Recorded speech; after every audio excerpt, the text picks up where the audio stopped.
السلام عليكم ورحمة الله وبركاته. بسم الله الرحمن الرحيم. الحمد لله رب العالمين. والصلاة والسلام على سيد المرسلين وآل كل وصحابة أجمعين. مرادي يا مرادي يا مرادي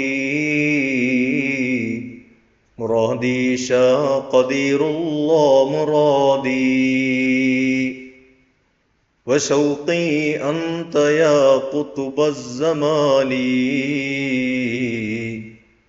وجودي مظهر الله سلطاني. അള്ളാഹു റബ്ബുൽ ഇസ്സത്ത് നാം ഏവരെയും വിജയികളിൽ ഉൾപ്പെടുത്തി അനുഗ്രഹിക്കുമാറാകട്ടെ. ഒരു മരുഭൂമിയിലൂടെ സഞ്ചരിച്ചു കൊണ്ടിരിക്കുന്ന ഒരു യാത്രികന്റെ കഥ പറഞ്ഞുകൊണ്ട് നമുക്ക് തുടങ്ങാം. ഒരാൾ തൻ്റെ ഒട്ടകപ്പുറത്ത് ഒരു മരുഭൂമിയിലൂടെ ഇങ്ങനെ സഞ്ചരിച്ചു കൊണ്ടിരിക്കുകയാണ്. അയാളുടെ യാത്രയ്ക്ക് ആവശ്യമായ സാധനങ്ങളൊക്കെ ആ ഒട്ടകത്തിൻ്റെ പുറത്തുണ്ട്. ഇങ്ങനെ സഞ്ചരിച്ച് ഇങ്ങനെ കുറേ ദൂരം പിന്നിട്ടപ്പോൾ ഈ ഒട്ടകം പെട്ടെന്ന് അതിൻ്റെ സ്വഭാവം മാറി, അത് ചാടാനും ബഹളം വയ്ക്കാനും തുടങ്ങി. ഇയാളെ നിലത്തിട്ടു. എന്നിട്ട് ആ ഒട്ടകം വരണ്ടങ്ങ് ഓടിക്കാം. ഇയാൾ അതിൻ്റെ പിന്നാലെ കുറച്ചു നേരം ഓടി. ഒട്ടകത്തെ കണ്ടെത്തിയില്ല. അത് വളരെ ദൂരം ഓടിക്കഴിഞ്ഞു. ആ ഒട്ടകത്തിൻ്റെ പുറത്താണ് അയാളുടെ ഭക്ഷണം, വെള്ളം, യാത്രയ്ക്ക് ആവശ്യമായ എല്ലാ സാധനങ്ങളും ആ ഒട്ടകത്തിലാണ്. അയാൾ വല്ലാതെ വിഷമത്തിലായി. ചുറ്റും സഹായിക്കാൻ ആരുമില്ല. മരുഭൂമിയാണ്. കിലോമീറ്ററുകൾ നടന്നാലായിരിക്കും ചിലപ്പോൾ വെള്ളം ഉള്ള ഒരു മരുപ്പച്ച കണ്ടെത്താനാവുക. അയാൾ ആകെ വിഷമിച്ച് ക്ഷീണിച്ച് എവിടെയെങ്കിലും തൻ്റെ ഒട്ടകം നിൽപ്പുണ്ടോ എന്ന് അന്വേഷിച്ച് ഇങ്ങനെ നടക്കുകയാണ്. നടന്ന് പ്രാർത്ഥനകളും അതുപോലെ സങ്കടവും ഒക്കെ ആയിട്ട് അയാൾ നടന്ന അവസാനം ദൂരെ ഒരു മരം കണ്ടു, ഒരു മരുപ്പച്ച. ആ മരത്തിൻ്റെ അടുത്ത് ചെന്നു. അയാൾ അവിടെ എത്തിയപ്പോഴേക്കും തളർന്നു പോയി. അങ്ങനെ ആ മരച്ചുവട്ടിൽ ഒന്ന് വിശ്രമിക്കാൻ വേണ്ടിയിരുന്നു. അയാൾ ക്ഷീണം കൊണ്ട് ഉറങ്ങിപ്പോയി. അങ്ങനെ ഉറങ്ങി. അയാൾ ഉറക്കമുണർന്നപ്പോൾ അയാളുടെ ഒട്ടകം അയാളുടെ മുന്നിൽ നിൽക്കുന്നു. അയാൾ ഓടിച്ചെന്നു, അതിനെ പിടിച്ചു. അതിനെ പരിശോധന നടത്തി. തൻ്റെ സാധനങ്ങളൊക്കെ അതിൻ്റെ പുറത്ത് തന്നെ ഉണ്ടോ എന്ന് നോക്കി. എല്ലാം, ഒന്നും നഷ്ടപ്പെട്ടിട്ടില്ല, എല്ലാം ഉണ്ട്. അയാൾക്ക് ഭയങ്കര സന്തോഷമായി. അയാളുടെ സന്തോഷം നമുക്ക് ഊഹിക്കാവുന്നതേ ഉള്ളൂ. അയാൾക്ക് ആ ഒട്ടകത്തെ തിരിച്ചു കിട്ടില്ല എങ്കിൽ അയാൾ ആ മരുഭൂമിയിൽ കിടന്ന് മരിക്കൽ മാത്രമേ നിവൃത്തിയുള്ളൂ. ആരും സഹായിക്കാൻ ഇവിടെ ഉണ്ടാവില്ല. കിലോമീറ്ററുകളും സഞ്ചരിച്ചാൽ പോലും മനുഷ്യനെ കാണാൻ പറ്റാത്ത ഒരവസ്ഥയാണ് മരുഭൂമിക്കുള്ളത്. അങ്ങനെ ഇയാൾക്ക് വല്ലാത്ത സന്തോഷമായി. സന്തോഷം അതിര് വിട്ടിട്ട് അയാൾ പറഞ്ഞു, അല്ലാഹുമ്മ അന്ത അബ്ദീ വ അന റബ്ബുക. അല്ലാഹുവേ, നീ എൻ്റെ പ്രാർത്ഥന കേട്ടു. നീ എന്നെയാണ് എൻ്റെ അടിമ, ഞാൻ തന്നെയാണ് നിന്റെ ഉടമ. അയാൾ പറഞ്ഞത് തിരിഞ്ഞുപോയി. അയാൾ പറഞ്ഞത് അല്ലാഹുവേ, നീ എൻ്റെ റബ്ബ് തന്നെയാണ് എന്നാണ് പറയാൻ ഉദ്ദേശിച്ചത്. പക്ഷേ സന്തോഷം അതിര് കടന്നിട്ട് അയാൾ വാക്ക് പിഴച്ചു. അല്ലാഹുമ്മ അന്ത അബ്ദീ, നീയാണ് എൻ്റെ അടിമ റബ്ബേ, വ അന റബ്ബുക, ഞാൻ നിന്റെ റബ്ബാണ്, യജമാനനാണ് എന്നാണ് അയാളുടെ വായിലൂടെ വരുന്നത്. അപ്പൊ അയാളുടെ സന്തോഷാധിക്യമാണ് ആ വാക്കുകളിലൂടെ നമുക്ക് മനസ്സിലാകുന്നത്. എന്നാൽ ഇയാളുടെ സന്തോഷം നമുക്ക് ഊഹിക്കാവുന്നതേ ഉള്ളൂ. അയാളുടെ സന്തോഷം അതിര് വിട്ടിട്ട് അയാളുടെ വാക്കുപോലും പിഴച്ചു പോകുന്നു. മഹാനായ ഹബീബ് റസൂലുള്ളാഹി സ്വല്ലല്ലാഹു അലൈഹി വസല്ലം തങ്ങൾ പറയുകയാണ്, ലല്ലാഹു അഫ്റഹു ബിതൗബത്തി അബ്ദിഹി. ഈ മനുഷ്യൻ ഉണ്ടായ സന്തോഷം, അതിനേക്കാൾ സന്തോഷമാണ് ഒരു മനുഷ്യൻ അള്ളാഹുവിലേക്ക് തൗബ ചെയ്ത് മടങ്ങുന്ന സന്ദർഭത്തിൽ അള്ളാഹുവിനുണ്ടാവുക എന്ന് സയ്യിദുനാ മുഹമ്മദ് റസൂലുള്ളാഹി സ്വല്ലല്ലാഹു അലൈഹി വസല്ലം. അപ്പോൾ ഇയാൾ സന്തോഷം കൊണ്ട് തുള്ളിച്ചാടുകയാണ്. ഇതിനേക്കാൾ സന്തോഷമാണ് നമ്മളിൽ ഒരാൾ, അള്ളാഹുവിന്റെ അടിമകളിൽ ഒരാൾ അവനിലേക്ക് തൗബ ചെയ്ത് മടങ്ങുമ്പോൾ അള്ളാഹുവിനുണ്ടാകുന്നത് എന്ന് സയ്യിദുനാ മുഹമ്മദ് റസൂലുള്ളാഹി സ്വല്ലല്ലാഹു അലൈഹി വസല്ലം എന്ന് പറഞ്ഞാൽ അള്ളാഹു സന്തോഷം കൊണ്ട് തുള്ളിച്ചാടും എന്നാണ് പറയേണ്ടത് ഇതിനെക്കുറിച്ച്. ഹബീബായ റസൂലുള്ളാഹി സ്വല്ലല്ലാഹു അലൈഹി വസല്ലം തങ്ങളെ ഈ പ്രയോഗത്തിൽ നിന്നും നമുക്ക് എന്ത് മനസ്സിലാകുന്നു? ജീവിതത്തിൻ്റെ ചില സന്ദർഭങ്ങളിൽ സാഹചര്യങ്ങളുടെ സമ്മർദ്ദം മൂലം തെറ്റുകൾ സംഭവിച്ചു പോയ ആളുകൾക്കൊക്കെ സമാധാനവും സന്തോഷവും നൽകുന്ന വാക്കുകളാണ് മഹാനായ ഹബീബ് റസൂലുള്ളാഹി സ്വല്ലല്ലാഹു അലൈഹി വസല്ലം തങ്ങൾ നമുക്ക് പറഞ്ഞു തരുന്നത്. അള്ളാഹു എന്ന് പറയുമ്പോൾ ആരെങ്കിലും ഒന്ന് തെറ്റ് ചെയ്തിരുന്നെങ്കിൽ അവനെ പിടിച്ച് ശിക്ഷിക്കാമായിരുന്നു എന്ന് ആഗ്രഹിച്ചുകൊണ്ട് അതിനുവേണ്ടി കാത്തിരിക്കുന്ന ഒരു ഭീകരൻ അല്ല റബ്ബ്. നേരെ മറിച്ച് മഹാനായ റസൂലുള്ളാഹി സ്വല്ലല്ലാഹു അലൈഹി വസല്ലമ തങ്ങൾ പഠിപ്പിക്കുകയാണ്, ഇന്നല്ലാഹ യബ്സുത്തു യദഹു ബില്ലൈലി ലിയതൂബ മുസീഉൻ നഹാർ. പകലിൽ തെറ്റ് ചെയ്ത മനുഷ്യർ അവർ രാത്രിയിലെങ്കിലും അതേക്കുറിച്ചോർത്ത് തൗബ ചെയ്തിരുന്നെങ്കിൽ എന്ന് ആഗ്രഹിച്ചുകൊണ്ട് ഇരു കരങ്ങളും നീട്ടി അവന്റെ തൗബ സ്വീകരിക്കാൻ വേണ്ടി കാത്തിരിക്കുന്നവനാണ് അല്ലാഹു.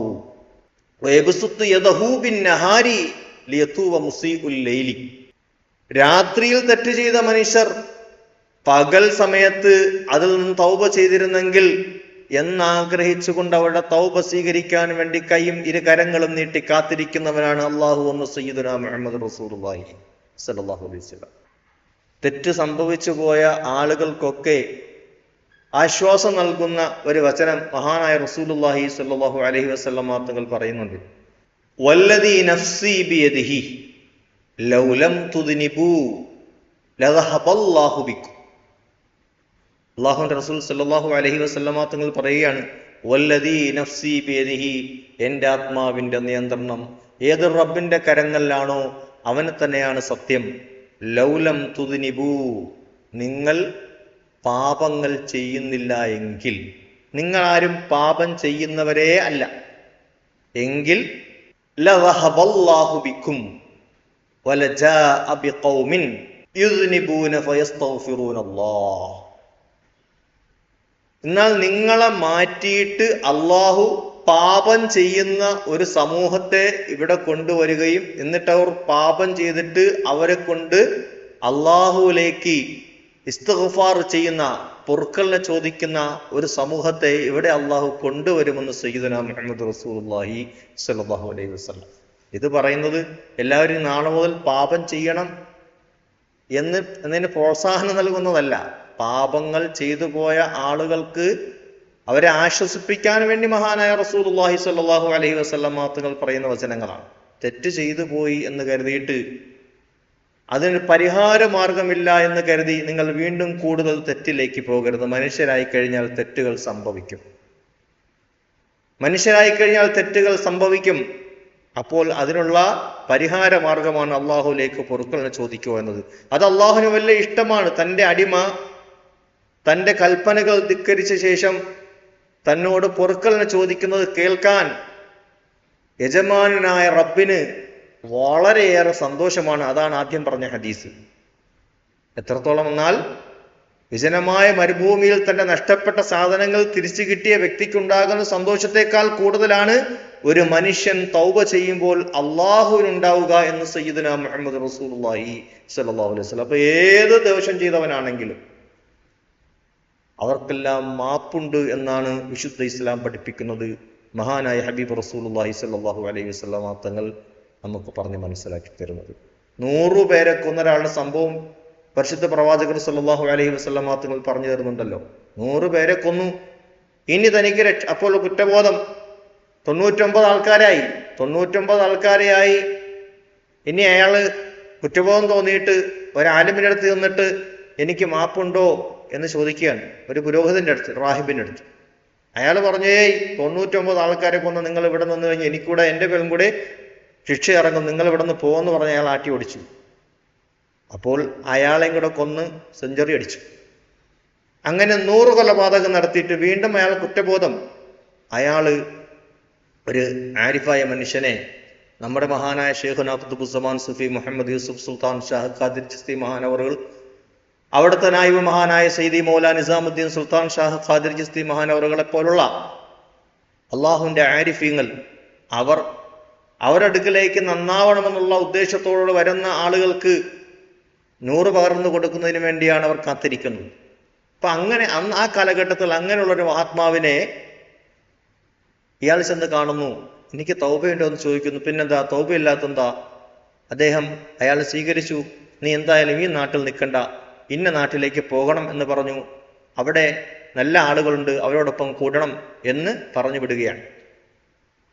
അങ്ങനെ അയാൾ ആ നാട്ടിലേക്ക് പോകുന്നു. പോകുന്ന വഴിക്ക് അയാൾ മൗത്താകുന്നു. അപ്പോൾ റഹ്മത്തിന്റെ മലക്കുകളും അദാബിന്റെ മലക്കുകളും അവിടെ സന്നിഹിതരായി. റഹ്മത്തിന്റെ മലക്കുകൾ പറഞ്ഞു, ഇയാൾ നന്നാവാൻ ഉദ്ദേശിച്ചു വന്നതാണ്, അതുകൊണ്ട് ഇയാളെ ഞങ്ങൾ കൊണ്ടുപോകും.